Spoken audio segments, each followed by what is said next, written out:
안녕하세요. 함께 마음대를 씻고자 하는 심의 황은근입니다. 37편 욕심 챕터를 시작하겠습니다. 욕구와 욕망, 욕심이란 낱말의 뜻이 좀 비슷하죠. 많이 혼동을 하고 있어요.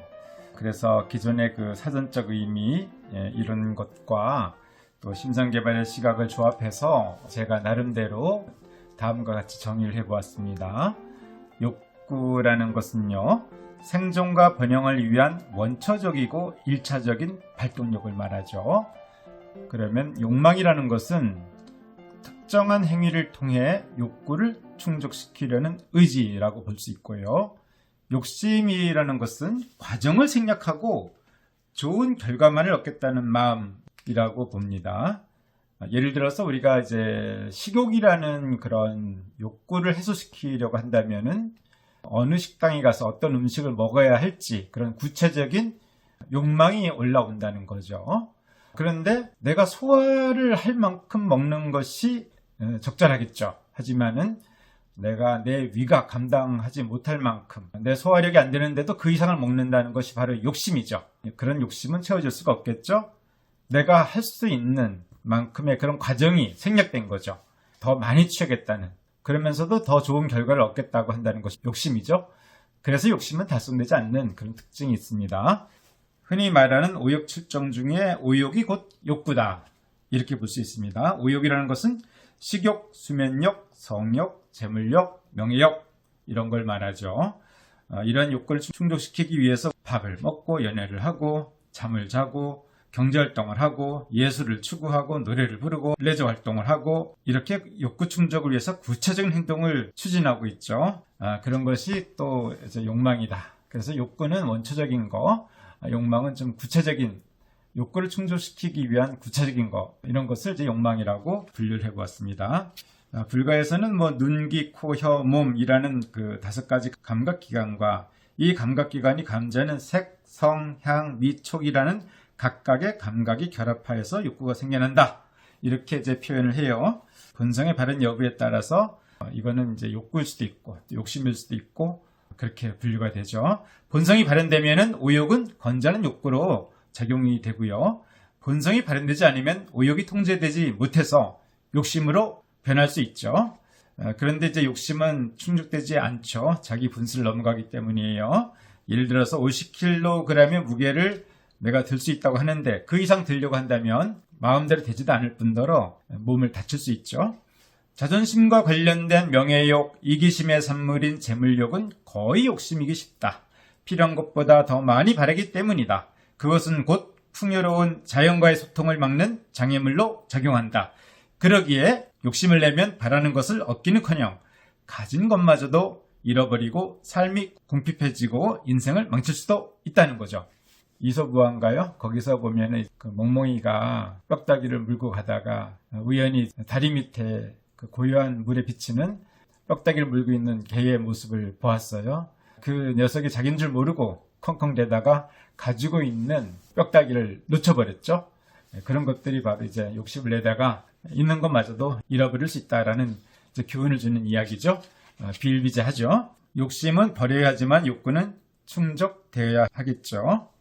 욕구가 충족되지 않으면 결국 욕구 불만에 빠지고 이로 인해서 각종 마음병과 신체적 질환이 뒤따른다. 특히 성욕은 적극적으로 충족되어야 한다. 파트너가 없다면 자유행위를 통해서라도 분출하는 것이 마땅하다. 물론 원만한 성생활을 유지하기 위해서는 상대에 대한 배려와 존중이라는 예법이 절대적으로 필요하다. 예법이 지켜지는 성은 가장 흥미진진한 삶의 축제지만 욕심이 개입하면 흉악한 범죄가 발생할 수도 있습니다. 그러니까 우리가 욕구를 충족할 때 항상 예법이 중시되어야 한다는 거죠. 예법이 중시된다는 것은 본성이 나의 욕구를 잘 컨트롤하고 있다고 봐야 되겠죠. 그러면 왜 우리들이 본성을 잃고 욕심에 휩싸이는 걸까요? 황제내경 상고천진론을 보겠습니다. 충분히 가지고 있음을 알지 못한 채 때에 맞추어 마음을 통제하지 못하고 욕심을 채우려고만 하는 것은 인생의 참된 즐거움에 어긋난다. 이 구절을 보면은 이제 욕심의 때가 끼어 있기 때문에 내가 충분히 가지고 있음을 알지 못한다고 말하고 있습니다. 사실이 그렇죠. 우리가 태어난 것만으로도 이미 굉장한 흑자 인생이잖아요. 이 세상에는 하늘과 땅과 물과 바람, 태양과 달과 별에 의한 우주쇼가 날마다 펼쳐지고 있잖아요. 꽃들의 향연, 바람의 애무, 계절이 변화하는 경이로움 등등. 세상을 살아가는 즐거움이 어찌 한두 가지이겠습니까? 그런데 또 무엇을 바란단 말이죠? 참 묘하죠? 이 엄청난 사실을 놓치고 살아가고 있습니다. 우리의 옛 선비들은 늘 깨어서 항상 마음의 때를 씻어냈습니다. 검소와 청빈을 최고의 덕목으로 삼고 자연이 본래 가지고 있는 풍요로움을 그대로 누렸어요. 논어, 요왈과 중용에서는 욕구와 욕심의 경계점에 대해서 각각 다음과 같이 적고 있습니다. 바라기는 하되 탐욕하지 않는다. 군자는 현재의 위치에 따라 행하고 그 밖의 것을 바라지 않는다. 이런 마음이 본성이죠. 필요 이상을 바라지 않아요. 항상 겸허하고 만족할 줄 알죠. 이렇게 살면 삶은 예술이 됩니다. 우리가 가진 가장 근원적인 욕구로서의 마음의 평화가 달성된다는 거죠. 우리가 충분히 누릴 수 있는 세상이죠. 이미 모든 것이 갖춰져 있어서 충분히 욕구를 누릴 수 있는데 착각을 하고 있다는 거죠. 어떻게 그런 착각이 일어나는 걸까요? 어쩌면 우리 신체 구조 자체에서도 어떤 원인을 찾을 수 있을 것 같습니다. 왜냐하면 우리는 늘 보잖아요. 다른 사람의 생활을 보고 다른 사람의 이야기를 듣거든요. 그러면서 비교를 하죠.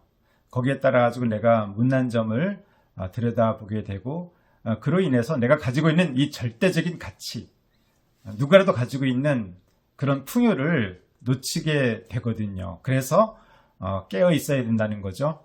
마음 공부를 하고 자기를 성찰하면서 정신을 가다듬고 무엇이 진리인지 무엇이 진실인지 파악할 필요가 있다는 거죠. 그래서 우리가 이런 마음 공부를 하고 있는 거 아니겠습니까? 이미 우리는 내가 누릴 수 있는 충분한 환경을 가지고 있다는 거죠. 그냥 누리면 되는 건데 비교에 의해서 남의 것을 많이 들여다보다가 착각에 빠진다는 거죠.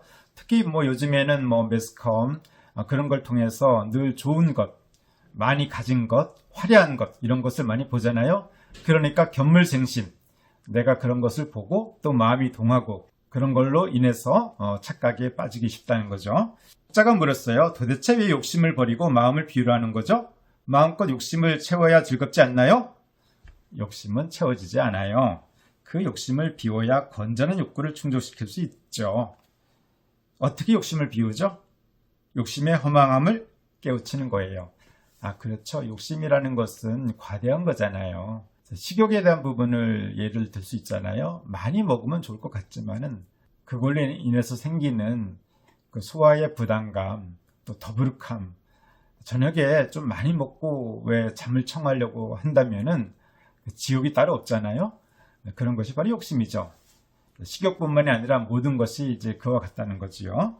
욕심이 주는 해악을 아는데도 불구하고 욕심을 버리기 힘들다고 말하지 말자.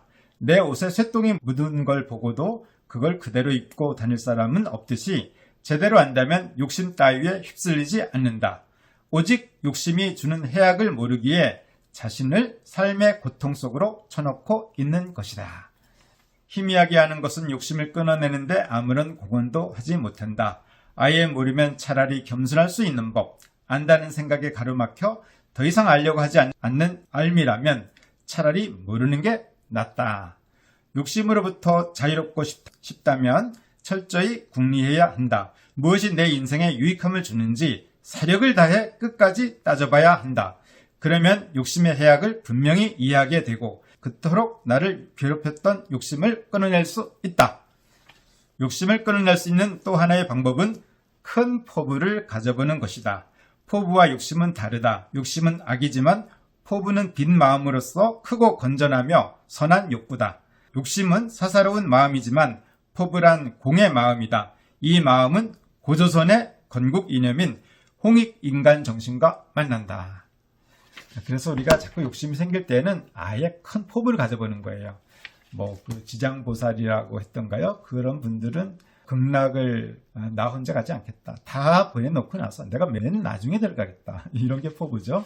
나 혼자만 잘 먹고 살겠다라는 것은 욕심일 수 있어요. 그러나 내 패밀리 또 우리 인류 전체를 잘 먹여 살리겠다 이렇게 생각한다면은 포부가 되겠죠. 그런 큰 포부는 정신 건강에도 좋고요. 누구라도 인정이 되잖아요. 욕심을 해결할 수 있는 방법은 욕심보다 더 큰 포부를 가져보는 거예요. 그래서 저는 대욕은 무욕이다 이렇게 표현하고 싶습니다. 큰 욕구는 욕심이 없는 것과 같다. 이제 우리 구독자분들도 포부를 가져보자고요. 나 혼자만 잘 먹고 잘 살겠다 이런 마음을 버리고 우리 모두가 다 잘 살고 잘 먹고 이런 마음으로 살아간다면은 욕심으로부터 바로 자유를 수가 있겠죠. 명심보감 존심편의 다음 구절을 보겠습니다. 담력은 크게 가지도록 하되 마음 씀씀이는 섬세해야 하고 지혜는 원만하도록 하되 행동은 방정하게 해야 한다. 마음의 평화를 지키겠다는 분명한 자세를 가졌다면 포부가 큰 사람이자 담력이 큰 사람이죠. 꽃을 보는 재미와 걷는 기쁨, 말하는 즐거움을 누릴 줄 안다면 섬세한 마음을 가진 사람이죠. 이 두 가지, 이것을 이제 투웨이로 가져가는 거죠. 이 두 가지를 조화롭게 이끌어 간다면 어떻게 욕심 따위가 끼어들 수 있겠습니까? 운동선수들은 자기만의 힘을 빼야 경기의 흐름을 탈 수 있고 효율적으로 힘을 쓸 수 있음을 잘 이해하고 있습니다. 마음도 마찬가지지요. 욕심을 버리는 것이 마음의 힘을 빼는 것과 같습니다. 그래야 삶의 리듬을 탈 수 있고 현실 감각이 생겨나겠지요. 네, 힘을 빼면은 더 파워가 생겨나거든요. 마음도 그와 같죠. 마음의 힘을 빼는 것이 바로 마음 비우기잖아요. 마음 비우기는 내가 지향하고자 하는 것이 욕심인지 욕구인지를 잘 구분하는 것에서부터 출발이 됩니다. 공자께서는 논어위정에서 다음과 같이 말씀하셨습니다. 내 마음이 하고자 하는 바를 쫓으나 법도를 넘지 않는다. 와우, 이거 정말 천하 최고의 명언이라고 봅니다. 자유와 욕구의 문제를 어떻게 해결하겠는가? 우리가 내 욕구를 쫓아가다가 욕심이 돼버리면 자유롭지 못하죠. 또한 마음껏 자유를 누리다가 욕심을 쫓게 되면 이 또한 적절치 못한 거겠죠. 그래서 내가 본성을 따라 선한 마음이 일어나면은 이런 상태에 머물 수 있게 된다는 거죠. 내 마음대로 사는데 내 욕구를 마음껏 충족하는데 아무것도 거리끼지 않고 어떤 법에도 저촉을 받지 않는다는 거죠. 건전한 욕구를 추구할 때 이런 심리 상태를 얻을 수 있다고 봐야 되겠죠. 마음대로 살자니 법도에 걸리고 법도를 지키자니 욕구를 충족시킬 수 없는 것은 진정한 자유가 아니다. 욕심은 강박위의 정밀한 조종을 받아 신과 진리, 자아에 슬쩍 끼어들기도 하고 영생과 구원, 해탈과 깨달음이라는 탈을 쓴 채로 집욕에 파고들어온다. 이러한 욕심으로부터 자유로워지기 위해서는 꾸준한 자기수양 외에는 다른 길이 없다. 욕심이라는 녀석이 결코 만만하지 않죠. 심지어 도를 추구하고 마음 공부를 하고 자기수양을 하고 자기개발을 하더라도 여기에 욕심이 들어옵니다. 그래서 교묘하게 포장을 해서 온갖 욕심덩어리로 가득 차는 경우가 있죠. 그래서 마음 공부를 한다고 하더라도 그것이 그냥 자기 욕심만 추구하는 경우도 있거든요. 마음 공부해서 결국에는 자기만의 행복, 자기만의 평화를 누리겠다고 할 때 그것이 바로 욕심이거든요. 그 공부는 잘못된 거죠. 극기복례, 나의 그 욕심을 넘어서 예로 돌아가고 그래서 본성 회복을 하고요. 수기치인이다. 내가 좋아지면 반드시 세상으로 나아가게 되어 있습니다. 그래서 타인의 그런 아픔과 타인의 그런 고통을 함께 할 수 있는 마음이 일어나거든요. 이 자리에는 욕심이 끼어들 수가 없죠. 그런데 오로지 나만 좋아야 돼. 나만 구원받아야 되고 나만 해탈하면 돼. 이런 것이 다 강박이가 끼어든 거죠. 욕심만 잔뜩 부리고 있는 거죠. 그 꿈은 절대 이루어지지 않습니다. 우리 자연계에서는 욕심이라는 것은 허용되지 않거든요. 방향을 제대로 잡는 게 중요한 거예요. 내가 누구일까요? 나는 나만의 나가 아니거든요. 우리 모두의 나고 우리가 나죠. 천지자연이 나고요. 이렇게 나를 제대로 파악하면서 나아가야 수행이 제대로 되고 마음 공부가 제대로 되거든요. 이 부분을 잘 살펴보기로 합시다. 최소한 우리가 건강하게 살아가려고 한다면 욕심이라고 불리는 마음병만큼은 꼭 치유해야 한다. 성현의 가르침에 준거하여 선악을 구분해내고 그래서 내 인생에 무엇이 중요한지 깊이 헤아린다면 강박이의 작품인 욕심과의 한판 싸움에서 반드시 승리할 수 있다. 필승! 필승! 성인의 말씀에 준거를 한다는 것은 내가 누구인지를 정확히 아는 거죠. 나 홀로인 동시에 우리 모두이거든요. 이것이 이제 투웨이죠. 옛사람들도 위기지약이라고 했습니다. 나를 위하는 학문이라는 거죠. 근데 그 나를 위한다는 것은 모두를 위하는 연결고리로 이어져 가야 할 때 제대로 된 수양법이라고 할 수 있습니다. 욕심이라는 것은 오직 나만을 아는 거예요. 욕구라는 것은 우리 모두를 위하는 마음이죠. 욕심을 버리면 욕구를 충족시킬 수 있고요. 욕구를 충족시키면은 우리의 세상도 평화로워지고 개개인의 행복도 보장된다고 저는 믿습니다. 우리 함께 힘 모아서 이 아름다운 뜻을 이루기로 해요. 그러면 저는 38편 조급증과 중독증에서 다시 찾아뵙도록 하겠습니다. 감사합니다.